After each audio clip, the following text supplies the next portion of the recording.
when we were doing the PSL, let me just narrate this to you. You know, there were Pakistan team players who actually came to me and said, you know, listen, we're waiting for this to come. Because when we play for Pakistan, we make, you know, 1 crore rupees a year at that time. But when we don't play for Pakistan, we make maybe 500,000 rupees or less in a year. Develop marquee events for all these relevant sports in Pakistan. I think that is the lowest hanging fruit that we can go towards. PSL is one example of that. So we can develop marquee events for a squad. And we're not looking at it from the lens of an economic sector that can be established, that can be strengthened, because, you know, there's ample evidence, there's a lot of research which feeds into the fact that sports development is touted as one of the key instruments to economic development. Globally, the industry is worth, it ranges between $480 billion to about $600 billion. So, I mean, $50 million in 10 years versus $200 million per year of PSL. These are two different sports. But you need to start somewhere. You need to start somewhere. Yeah. Right. So, but $50 million is a hell of a lot of money for hockey in Pakistan. India, the budget allocated towards, you know, the sports sector is 382 million by the government. India is a huge economy. Okay, let's not compare. We look at Sri Lanka, very similar conditions. They invest 22 million. So that is the government funds which are allocated in the annual budget. You look at Nepal, 33 million, Bangladesh, 70 million, Pakistan, 6 million. So, you know, vision has to be driven, commitment has to come from the government of Pakistan, in my view, with funding available from the private sector. I would say the government of Pakistan just needs to guarantee. And the money, the funds is still very much concentrated at the top. Yes. And, you know, and therefore there are so many examples of players who even made it to the national team, couldn't sustain their position, played only 1 or 2 games, and then they were pushed back into poverty. Hello, everyone. My name is Nauraiz Rana, and I'm an economist with the World Bank. Today, I'll be hosting this program for New Wave. And in this program, we'll be talking about the issues and challenges associated with development of sports in Pakistan. We'll be talking about how it links with the economy, its contribution in job creation, employment, and economic growth in general. And what is the way forward? How can we really establish ourselves, leave a mark, leave an imprint at the global arena in terms of sports and, you know, sports development? And today, joining me for this discussion is a very special guest. I'd like to introduce Mr. Salman Sarwar Butt. He was formerly the managing director of the very first PSL. So he set the foundation, the framework of the league as we know it today. He's also been a financial industry expert. He was the head of consumer banking in Pakistan as well as in Indonesia. And he was also appointed by the ICC to be the managing director of the 2011 World Cup for the Pakistan leg of the cup. But unfortunately, due to security circumstances, that could not happen, and he could not assume his duties. But here we are to, you know, talk about the sports landscape in the country. And I personally feel, and I think there's enough evidence to support, that Salman is definitely the modern pioneer of sports development in the country. He's very passionate, and he's been working for the last many years or decades for the revival of sports, you know, across various facets, be it cricket, be it squash, hockey, football, and so forth. So thank you so much for joining us, Salman. Thank you very much, Nauraiz. It's an honor to be here talking to you about such a special topic. You know, thank you for having me, and I'm looking forward to having this discussion. Thank you. And likewise, we're looking forward to, you know, really chiming into your wealth of knowledge and expertise on the topic, and, you know, learn a lot more about that. So I'll shoot the very big question first. We're a country with a population of 230 million now. Our youth bulge, as we just spoke prior to the interview, is at 66%. So there's a lot of potential. But if we look at our contribution in terms of sports at the global stage, it is, I wouldn't say it's abysmal. It's way beyond that. In 2016, we only had 7 representatives at the Olympics. At that time, our population was, as per official estimates, at 200 million. So that is 1 representative for every 27 million Pakistanis. Yeah. The last time we won a medal at the Olympics, that was in 1992. We've seen the degeneration of a lot of our sports laurels, be that squash, be that hockey. We never really caught up to football. cricket is the only one hanging, but even there, it's been 30 odd years since we last won a World Cup. So the big question is, logically, the numbers don't add up. Fifth most populous country in the world. There's a youth bulge. People should be geared towards sporting activities. There's a huge potential. We have 39 different sports federations. The sports board itself, apparently it has training centers all over Pakistan. Despite all that, we are failing. Why do you feel that way? Well, that's a very, I must say, very vast sort of question. But let me just say that a couple of things. One, I don't think we've recognized sport as an area of opportunity in Pakistan, even after the success of the PSL and some some products before that. I don't think we've done that. Number two, I think the governance in sports and in various federations in Pakistan, the ones that you mentioned, is reflective of the overall governance of the country. So, today when you talk about athletics, you talk about, say, squash, you talk about hockey. I mean, these are, squash and hockey are the next two sports that Pakistan did very well in. Why aren't we right up there, when we were? I mean, Jahangir and Jansher, led an era of 20 years where Pakistan was right up there and we wouldn't give that space to anyone else. Hockey, all those golden years of hockey, and then we just lost it from there. I think the moment the sport started to become more professional, it needed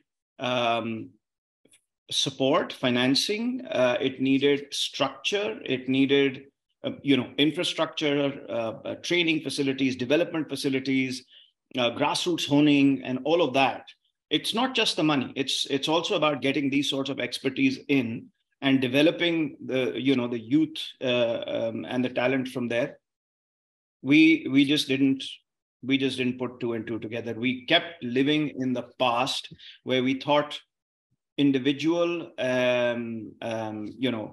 performances, which you still see, by the way. If you see in the area of athletics, the javelin thrower that did very well for Pakistan, these are individual performances, flash in the pans, where we find people work on their own and bring laurels for Pakistan, but there is no system that is supporting them. So governance, and I think we're just not seeing it as an opportunity. I think call it the civilian governments in Pakistan, they don't see it. Even if they do see it, I don't think they know how to go about putting it together. Because when you go down into the federations, then there are people who are sitting in the federations who've been there in some federations for years and years. Hockey, for example, you've been there for years and years and nothing has happened. So why is that? The leadership hasn't been able to, put a structure together and put products together that will bring in the financing to support the sport. And you could apply that to all different sports. I mean, there are other sports, not just hockey and squash and cricket. Look at kabaddi. Look at volleyball. Volleyball is played quite a lot in Pakistan, by the way. Yeah. So I mean, these are absolutely where somebody again, if we keep hoping that somebody, each of these federations, people will come in and something will happen over a period of time. Let it be, let it evolve. I don't think that is the solution. I think the government from the center will have to form, if I may, a strategic team that they put together that drives the strategy and works with the Pakistan Sports Board and with the federations with one agenda to be able to develop the sport. And if I may, I'm just going to jump the gun, develop marquee events for all these relevant sports in Pakistan. I think that is the lowest hanging fruit that we can go towards. PSL is one example of that. So we can develop marquee events for a squash or a hockey. Once we develop those marquee events and give them a little bit of time to flourish, then they bring in the economics with it as well. And then, the economics comes from broadcasting, sponsorship, money, and then all the franchising and the entire ecosystem that forms around each one of those sports. And then you can start forming the pathways that will then affect society in a very positive way, where it'll inspire kids to come in and play the sport and see a future for themselves. Thank you so much, Salman, for laying the overall picture and sharing, what the, just the high level landscape of what the key issue would be. And I would like to, through the course of this interview, let me break them apart and kind of, zoom into the granularity of the details. But you've rightly mentioned, it's very unfortunate that we've completely neglected sports and we're not looking at it from the lens of an economic sector that can be established, that can be strengthened, because there's ample evidence, there's a lot of research which feeds into the fact that sports development is touted as one of the key instruments to economic development. Globally, the industry is worth, it ranges between $480 billion to about $600 billion. And we don't need to look afar. We look at our neighboring country, India. Even they've started in recent years. Initially, cricket's always been, at the forefront, but they've also started working on other sports in the periphery. And now this year, they are touted to reach, amass about $10 billion. And that's a huge sum. And when you look at it from the lens of the economic woes that Pakistan is currently struggling with, going through, we have huge fiscal deficits. We're unable to raise tax revenue. We're not generating enough exports.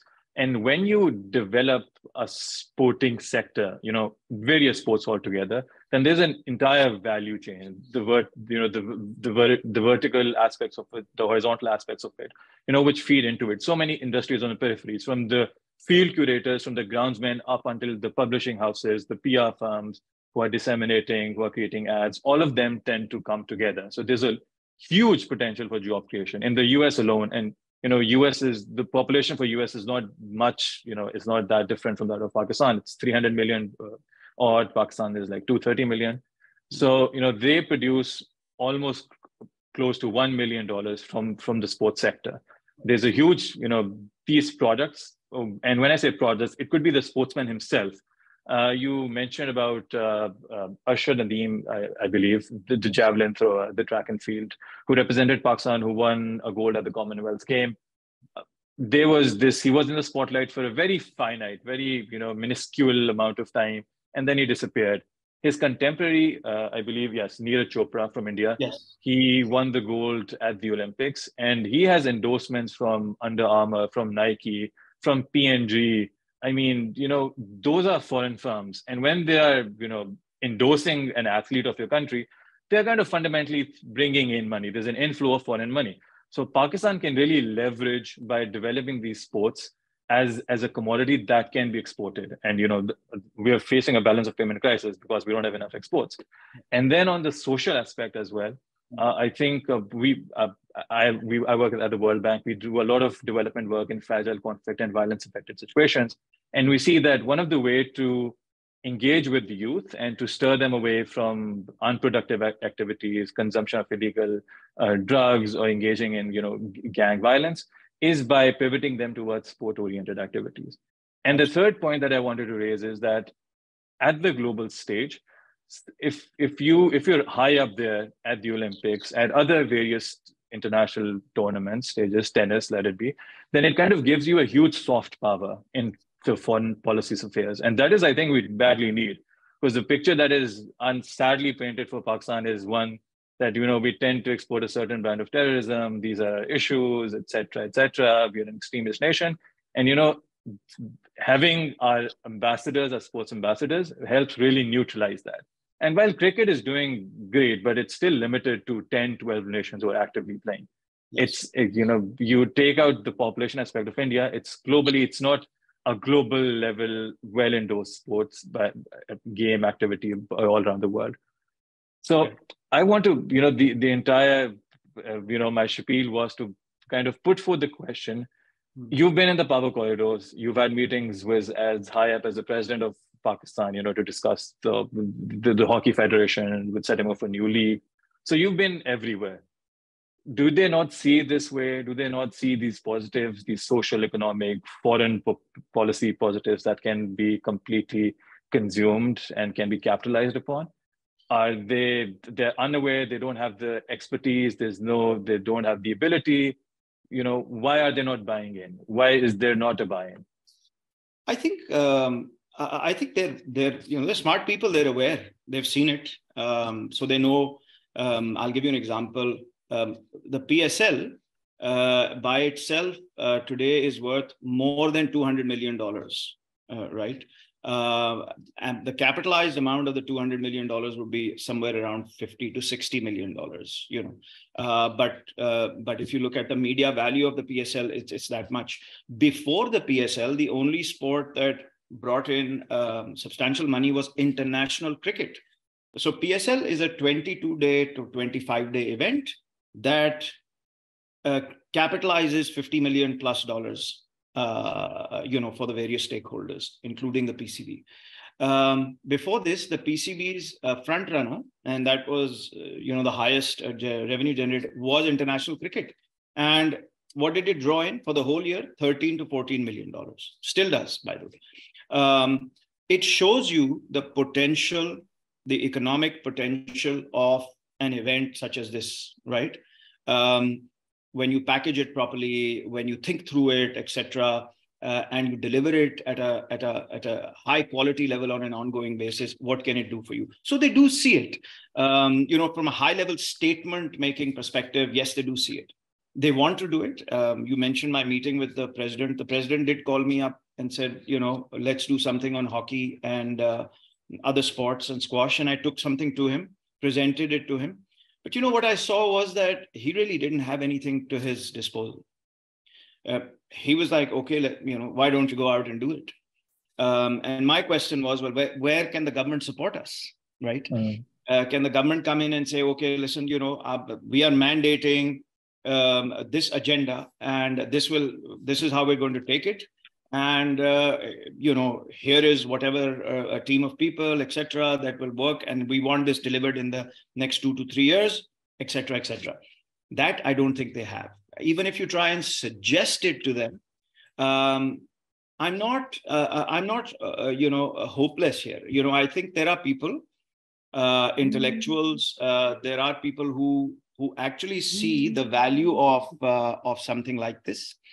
They are willing to come together and put resources together to build a paper and a proposition to put to the government. But then we want stability in government. You don't know who's going to be there and who's not going to be. A lot of these things sort of happening. So if this is the case, then what? So then we're stuck between we need government approvals to do, say, these sorts of things. The government keeps changing. There is instability in governance.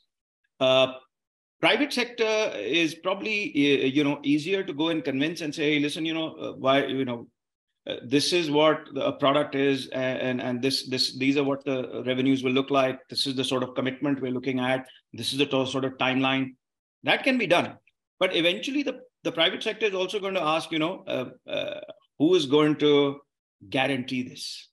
Who will ensure that this will be done year after year after year, and there will be no spanners put in the work? So it was easier with cricket because cricket was a more well-funded organization in the past before PSL. Now it is very well-funded from a Pakistan landscape perspective. But when you come to a hockey or a squash or other such products, the federations are, I'm sorry to say, are in a very, very bad shape with respect to their expertise. So what am I really saying? What I'm saying is there is potential. We need stability in our civilian governance. Once that is there, we can always take to them a proposal as people of Pakistan who think for the good of the country. And we can present to them how this can be done and then it's on them to bite and move forward with it. But I don't think it can be done without government backing. These are national assets, with national agendas. The government has to back it. But there is definitely potential for something. And what am I really saying? What I'm saying is, look at a 3-year horizon. Today, you have one marquee event. Look at a 3-year horizon with 4 marquee events, 3 marquee events being delivered in year 3.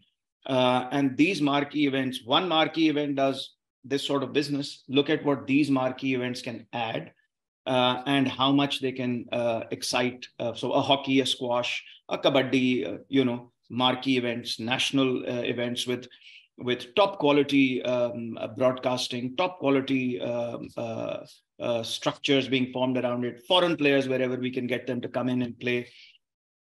Keep the ticket, the ticket sizes big enough to excite the foreign players to come in and play. It can be done. It's the Pakistan economy. And when I talk about economy, I'm really talking about a space that not that many people talk about. It's the retail space. Because what sells? You see, what do you create in terms of following? So coming to economy, what do you create in terms of economic opportunity? When you create a product like the PSL, like a hockey, like a squash, you will create a following of people, and then that following is what is eyeballs and footfalls, and that is then needed to be monetized, right? Through broadcasting revenues, through sponsorship revenues, through franchising revenues, through gate money. And it has to have a professional approach and professional management at the center for these products to be built over a period of 5 to 10 years, so that you have all the veins of the product built and they are being able to pull interest, economic interest, as well as obviously the social interest that comes with it, and support the sport so it becomes self-sustainable. Retail in Pakistan has very big opportunity. Now, I'm a retail banker. I can tell you, if you ask me today, how are the retail banks doing in Pakistan? I said this 10 years ago, 5 years ago, that the retail banks in Pakistan can grow in multiples in terms of bottom line. And today they have grown in multiples 5 years hence. If you ask me today how much they can grow, and I look at these portfolios very deeply from a banking perspective, I can tell you they can grow in multiples again in the next 5 years. That's the opportunity. No, that's wonderful. I mean, some of the points that we've kind of diverged here and delved into is the fact that the management is not incompetent. It's very incompetent, sorry. The ones who are running the sports, who are governing the sector of sports.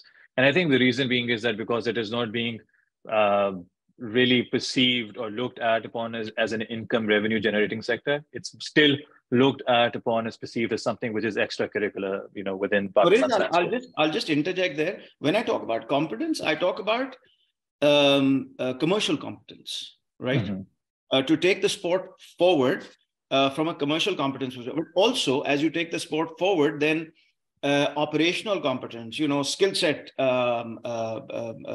intellectual capital that needs to come in.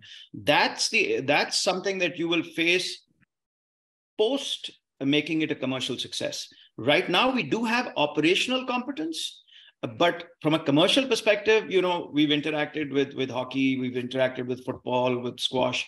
It's just not there. So this one to add. Yeah, no. Thank you for the clarification. But you do mention that we have operational competence, and I might have a question on that because there are two ways to look at it. First is from the policy aspect. The last time a comprehensive sports policy that was developed for Pakistan in Pakistan was back in 2005, and it was never implemented. It never saw the day of light. It was a standalone document. Do we need some legislative amendments? Do we need to make our boards more autonomous, for example, so that they run in a technocratic manner? That is one. Secondly, we're talking about when it comes to implementation is directly linked with the amount of funds you have that can be dispersed. And there's a huge need for resource allocation. And I have some numbers in front of me, and these are regional comparators. India, the budget allocated towards the sports sector is 382 million by the government. India is a huge economy. Okay, let's not compare. We look at Sri Lanka, very similar conditions. They fund invest 22 million. So that is the government funds which are allocated in the annual budget. You look at Nepal, 33 million, Bangladesh, 70 million, Pakistan, 6 million. So, we're not, let's stop comparing ourselves to India. But, we can compare ourselves with Sri Lanka, with Nepal, with Bangladesh, and we do not even have 1/4 or 1/5 of the funds that are allocated in our annual budget towards the development of sports. And now you spoke about marquee events. So I'm a bit cynical about that. Obviously, that's not my area of expertise.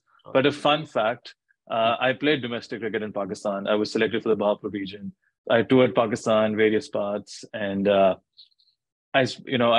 played at the senior district, and I engaged with other players. And this is level, which is just one layer beneath the national team, as you're well aware. And even at that level, the financial conditions of the players was terrible. They were not earning anything at all. Some of them did not even have, proper sporting gears to compete at that level.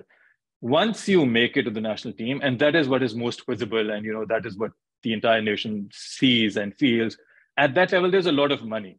But even in cricket, just a layer beneath that, let alone the grassroots or the club level, there's absolutely nothing. Absolutely. And personally for me, it was a huge opportunity cost. After I could not invest 2, 3, 4, 5 years. So I had to make that call, and I thought, it's not sustainable for me financially. And that is a challenge which a lot of people who belong to the middle class feel.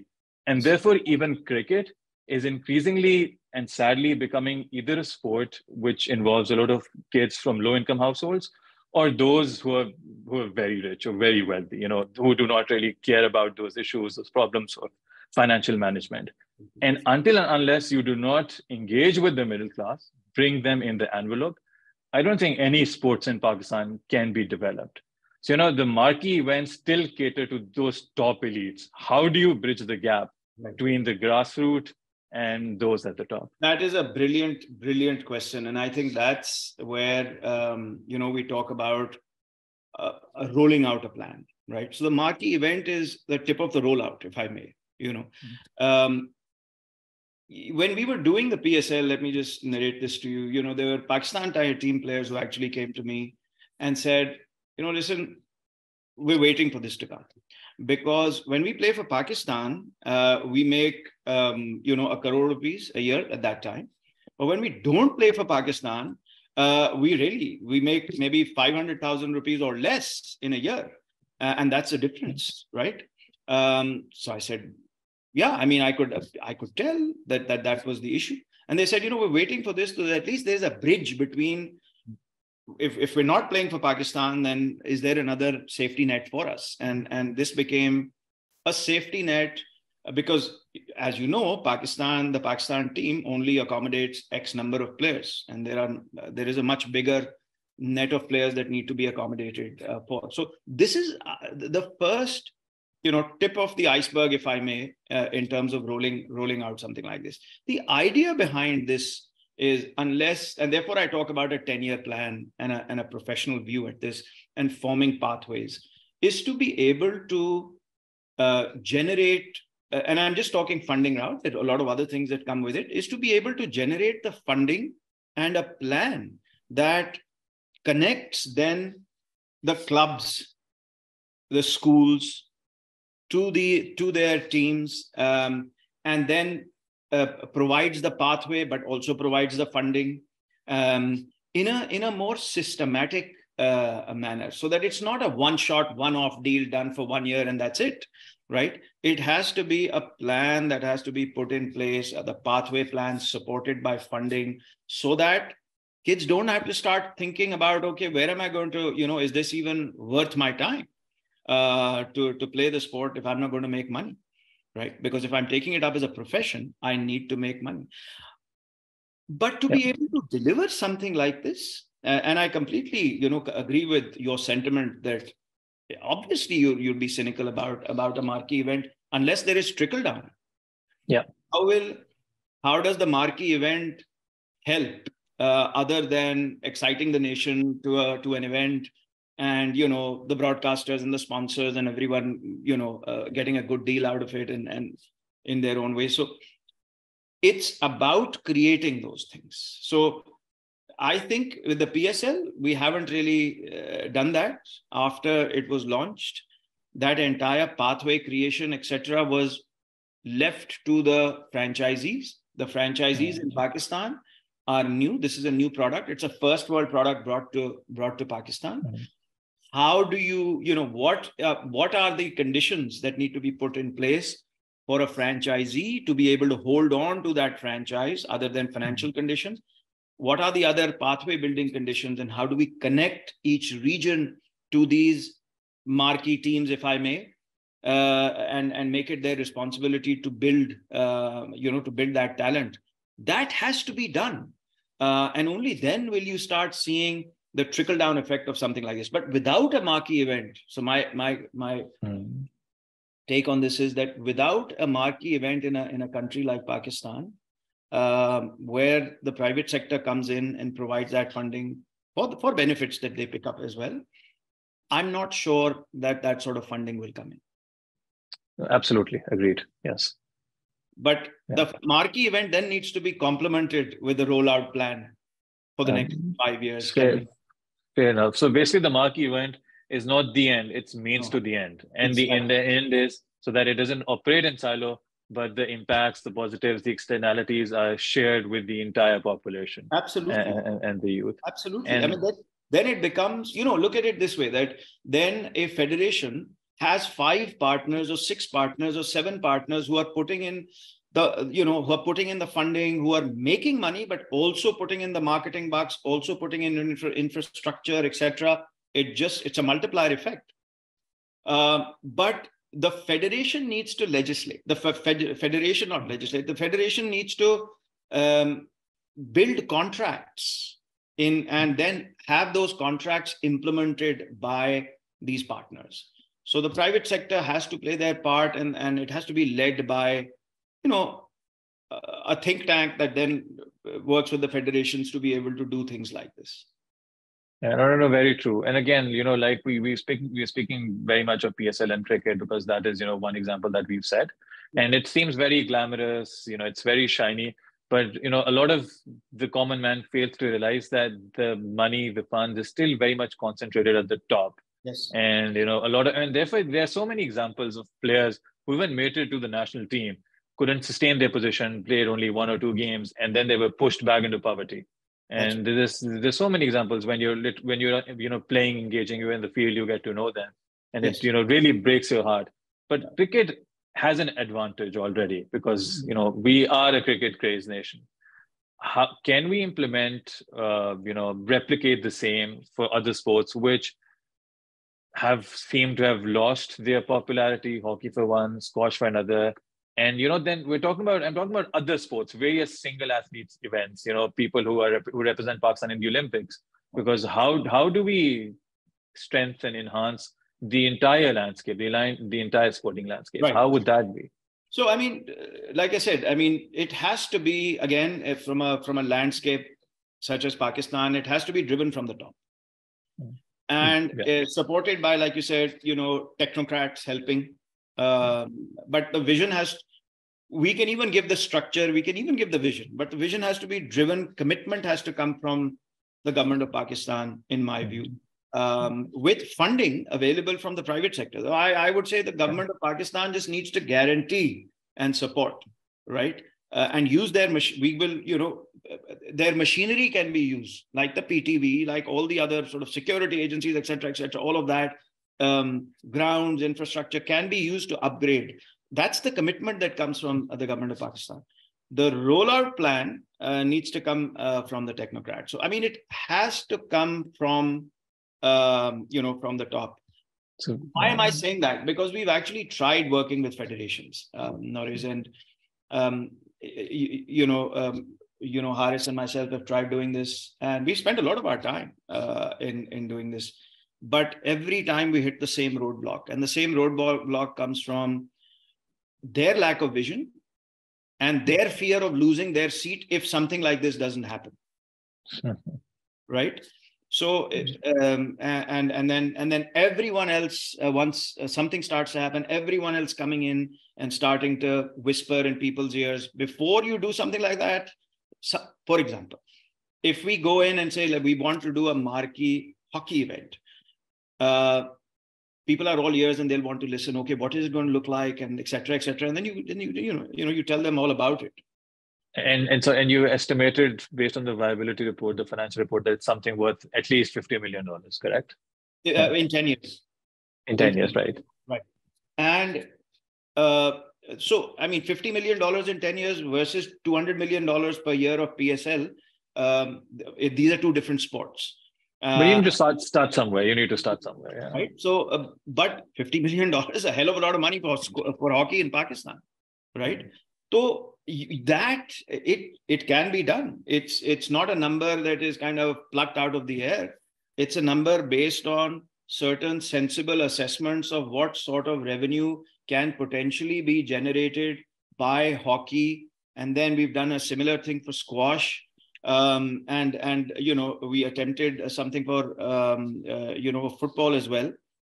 Football is in another kind of space altogether. But let's just take hockey and squash. They're smaller products, but $50 million for hockey, or having a $500,000 event per year for squash, and attracting the top players from the top 40 globally to come in and play in Pakistan, with wild cards in Pakistan, men and women playing. Just imagine the sort of boost it'll give the sport locally in the first 2, 3, 4 years. But then, like I said, like you pointed out, the veins need to be formed. But each product, cricket is big because in Pakistan, because cricket is big globally as well, and we have done relatively well amongst the top 12 countries. Yeah. And we have been funded. You don't forget that the ICC has funded us for so many years, right? And that's kind of kept us alive also, because we performed well and been in the top 12. But hockey doesn't have anything like that, right? We were right up there. Hockey has not become a smaller sport in the last 20 years. We have gone down in our... Of course, yes, right? Yeah.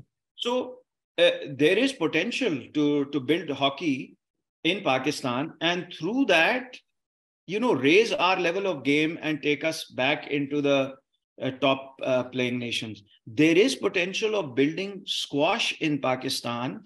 I mean, today we stopped talking about squash because we don't have any player in the top 20, 30 in the world. Egyptians, there are more Egyptians now in the top squash rankings. But the idea is that the other effect this has is that it raises your skill with respect to and raises your rankings globally. That when that happens, that further excites and further kind of has a multiplier effect on on the product at home as well. So yeah, I mean, we need to take that view of building. So I'll come back to the marquee event for me is the lowest hanging fruit. But like you rightly pointed, the trickle down effect and the effect that it has going, globally on our rankings, on our ratings, on our quality of play, but also then on the soft image. Yes, plays a very big part. Absolutely. So I guess success can be realized. We just need a buy-in from the government, complete buy-in where they endorse the product, where they endorse the team. You need funds from the private sector. And to be honest, that's very common. 9 out of 10 jobs are created by the private sector. The private sector these days is at the forefront. We are past the era of state, controlled economies. Yep. And, thirdly, you need a team of technocrats, for example, like yourself, who've worked a lot, who have that experience, and who can ensure that the impacts are shared equally amongst the entire population. Yes. And the sports can grow. So I want to leave on a positive note. Do you think that in 15 to 20 years' time, well, it seems very short, but it's long enough, Pakistan can be playing at the FIFA World Cup, or can be playing at the squash, be back in the top 5 players ranked in the squash arena, and similarly be gold medalists at the hockey Olympics? I think, muscle memory, you don't lose muscle memory. Pakistan has muscle memory with respect to squash and hockey, right? And that means that we've done well. We have that kind of national confidence that we should be good in hockey. We should be good in. But if you ask me, will we be good in ice hockey? No, not at all. That's a sport we don't play. But this sport we play, there is a culture. There is still a culture, albeit we don't see it. There is still a culture of people going out there and playing hockey and giving it their time. They need to be given the resources. They need to be given these sorts of things that we've spoken about. I'm very confident that if they're given this, whatever we think, if we start today with this sort of plan and implement it, next year our assumptions will change. And the next year our assumptions will change again, because we will see, if managed properly, we will see the improvement of the sport within the country. We will start seeing top players in in these sports. We will start recognizing them. They will start being encouraged. They will come into people's eyes. They will be sponsored, provided for. It will excite other kids to come in and play. So I think if every year our horizons will change if we do this. So I think 20 to 30 years is a long time. We need to start now. I think the urgency is now. No, absolutely. And especially, I think we're as low as we possibly can, economically speaking. And we need to, once we come up with a plan, we create a national plan of development, we need to make sure that we make it inclusive. We include all income generating sectors of the economy. We're focusing on agriculture, we're focusing on services. We need to focus on sports as well. And something, in sports, like we've established well enough that, it has multiple positive impacts. It's not just about income, it's about nation building altogether. Yes, absolutely. I just want to touch on nation building very quickly. I think sports in Pakistan brings everyone together, right? Mm-hmm. Now, visibly, we see the Pakistan cricket team today. There are people from all over, right? We've even gone and had an exhibition match in Quetta. Balochistan, where we didn't think, will we ever be able to play cricket there. But look at the number of people who came to watch the cricket, right? And so that kind of unity that it brings to the country. Look at a dressing room in which we have people from all over the country playing for the country, right? That evokes a certain emotion. So I think that is a very big unifying.